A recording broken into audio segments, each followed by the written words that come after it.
السلام علیکم دوستو، امید ہے آپ سب خیریت سے ہوں گے۔ مولانا سعد کا ایک اور نیا بیان غور سے سنیں۔ فتنہ ہے جس نے علم کا، علماء کا وقار ختم کر دیا ہے، اور ایک حرام کام کا تصویر کشی قطعاً حرام ہے، اس کو جائز کہنا تو گمراہی ہے۔ اسے اپنے آپ کو بچائیے، اسے اپنے آپ کو بچائیے۔ یہ ایک ایسا فتنہ ہے جس کو بعض علماء نے میزائل کہا ہے، کہ میزائل جو تباہی میزائل آتا ہے وہ اس سے بڑی تباہی سے آ رہی ہے۔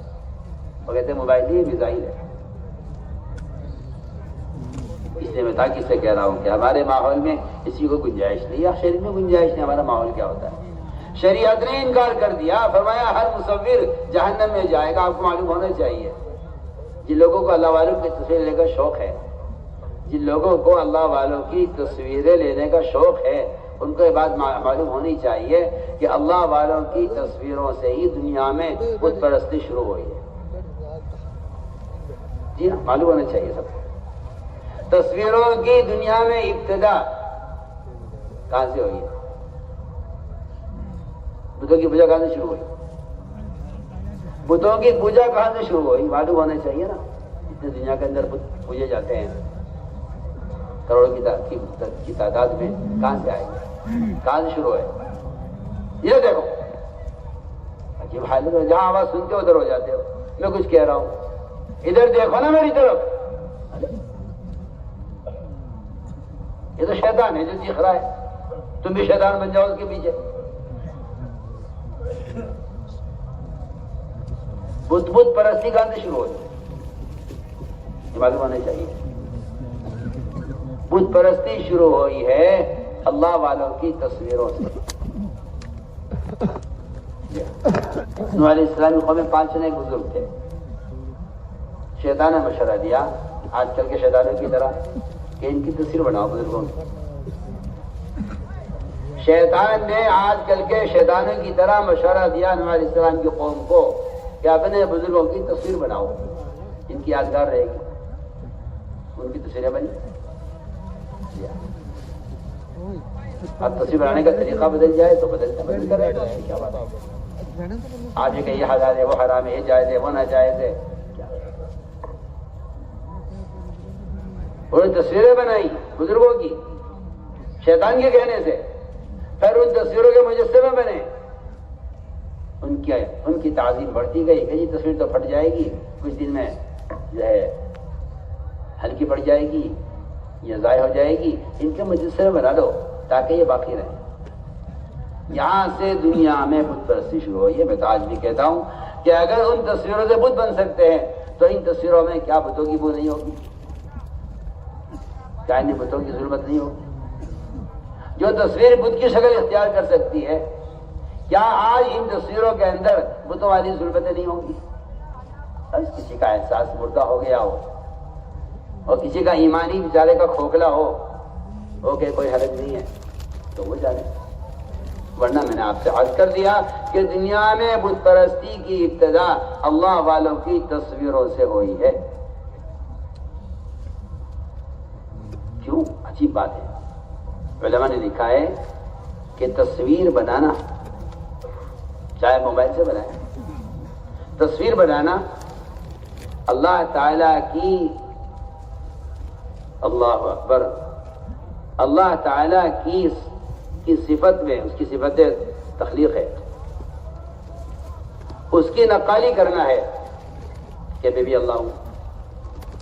زنا کرنے والا، شراب پینے والا، چوری کرنے والا، جھوٹ بولنے والا، غیبت کرنے والا، کسی کو نہیں کہا کہ کوئی اللہ بننا چاہتا ہے، خالق بننا چاہتا ہے۔ صرف تصویر بنانے والے کے بارے میں فرمایا کہ یہ خالق بننا چاہتا ہے۔ یہ حدیث ہے، پڑھی حدیث، کوئی خالی باتیں تھوڑی ہوتی ہے یہاں دعوت کے ممبر سے، صاف حدیث ہے۔ جو آدمی کسی بھی طرح سے تصویر بنا رہا ہے وہ خالق بننا چاہتا ہے۔ اللہ وجہ تو نے خالق بننا چاہا، ڈالی میں رو تصویروں میں، اور نہیں ڈال سکے گا، رو ڈالنے سے اللہ کا کام ہے۔ اللہ ان مصور اٹھا کے جہنم میں ڈال دیں گے سیدھا، سیدھی بات ہے۔ یہ لکھا بنانا جو ہے بدر عالم تجوان سننا میں تصویر کشی پر یہ لکھا ہے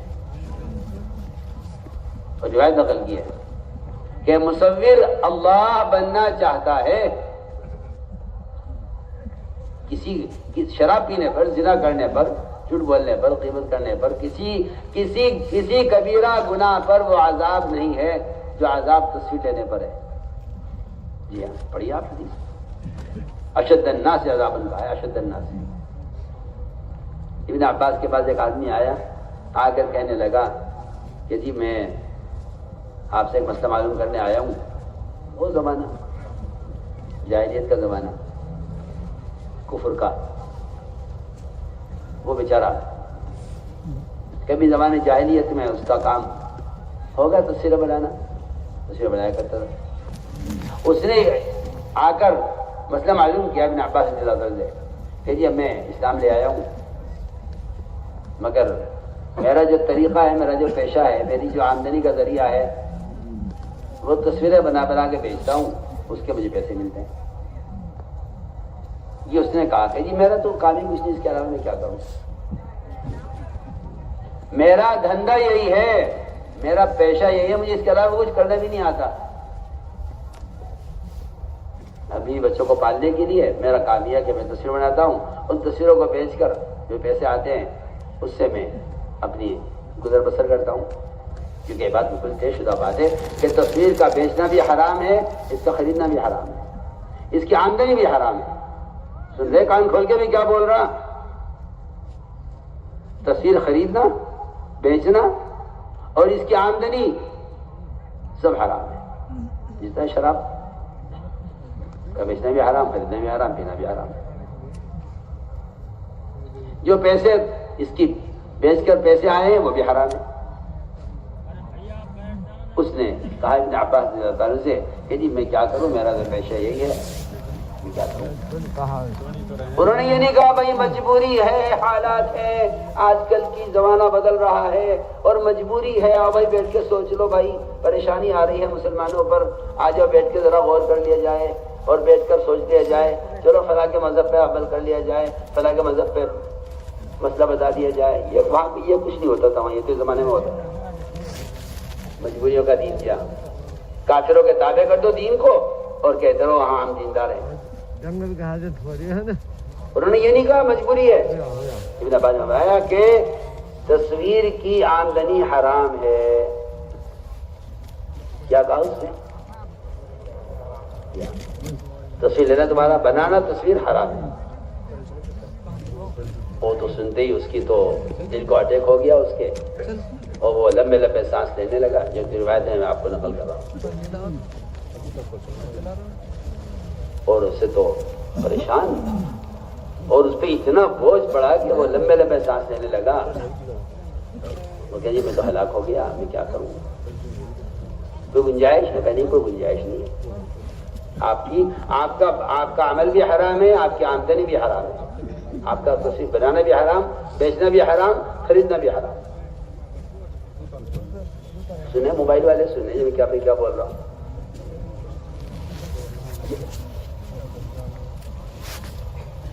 اس نے کہا جی میں کیا کروں، پھر میں تو بھوکا مروں گا، میرے پاس کے علاوہ کوئی راستہ نہیں۔ ابن عباس نے فرمایا دیکھو، اگر تم پریشان اور مجبور ہو اور اس کے علاوہ تمہارے پاس کوئی راستہ نہیں ہے تو پھر میں تمہیں اس کا مشورہ دیتا ہوں کہ تم پہاڑوں کی، دریاؤں کی اور درختوں کی تصویر بنا دیا کرو، اسے بنا کے بیچ کے گزارا کر لو۔ یہ نہیں کہا کہ بھائی تمہاری مجبوری ہے اور تو ہم تمہیں اجازت دے دیتے ہیں تصویر کی، کہ نہیں، تصویر حرام ہے۔ اگر تجھے کرنا ہی ہے یہ کام تو پھر ان چیزوں کی تصویر بنا جن میں روح نہیں ہے، جانور کی، انسان کی، کسی بھی روح والے کی تصویر کا بنانا قطعاً حرام ہے۔ لیکن کیا افسوس اور صد افسوس کہ مسلمان کو بے ادب بنا دیا، یہ کہہ کر کہ یہ کرنا جائز ہے، یہ کرنا بھی جائز ہے، یہ کرنا بھی جائز ہے۔ جی ہاں، اسے بے ادب بنا دیا، اسے ننگا کر دیا، اسے بے ادب بنا دیا۔ اس لیے ہم تاکید سے کہتے ہیں ہمارا ایسی قطعاً کوئی گنجائش نہیں ہے، یہ فعل قطعاً حرام ہے اور ایسا کرنے والے کو حرام کا گناہ مل رہا ہے۔ وہ جو چاہے باتیں بنا لے، کچھ کر لے، لیکن جو بات ہے وہ بات ہے۔ کریں گے بچیں گے انشاءاللہ اس سے، بالکل صاف صاف۔ اس طرح میں اس لیے عرض کر رہا تھا کہ یہ سارے کام اللہ کی رضا کے لیے ہوں، اس لیے اپنی نیتوں کو ڈھلتے رہی ہو، اپنی نیتوں کو سامنے رکھیے ہر وقت، کس لیے کر رہے ہو، کس لیے کر رہے ہو۔ ان صفات کو اندر پیدا کرنے کے لیے اللہ کے راستے کا خروج ہے، نکلنا اس لیے ہے تاکہ یہ صفات ہمیں اندر پیدا ہو جائے۔ اس لیے کہ اللہ نے صاف فرمایا ہے جو ہمارے راستے میں نکل کر محنت کرتے ہیں ہم انہیں ہدایت ضرور دیتے ہیں۔ اس لیے میرے دوستوں نکلنے کے فضائل خوب یاد کرو۔ جو قرآن نے نکلنے کا حکم دیا ہے ہم تو حکم سے نکلتے ہیں، ہمارا نکلنا تو قرآن کے حکم کی وجہ سے ہے، نکلنا قرآن کے حکم کی وجہ سے ہے۔ انفروا خفافا وثقالا، نکلو اللہ کے راستے میں، ہلکے ہو یا بوجھل، دور بھی جاؤ قریب بھی جاؤ، ہر جگہ دین کو قائم کرنے کے لیے خود چل کر جاؤ۔ اس طرح ہمیں نقل و حرکت کے ذریعے ہر جگہ عمل کا ماحول قائم کرنا ہے، جہاں تک ہو سکے اللہ کے راستے میں پیدل چلو۔ پیدل چلنے کی فضائل معلوم نہیں ہیں، اور جنہیں معلوم بھی ہے وہ سمجھتے ہیں کہ وہ تو قتال کے زمانے کے فضائل ہیں، اب کوئی قتال تو ہو نہیں رہا ہے کہ وہ فضائل بیان کیے جائیں۔ حالانکہ جہاں قتال نہیں ہے وہاں بھی یہ فضائل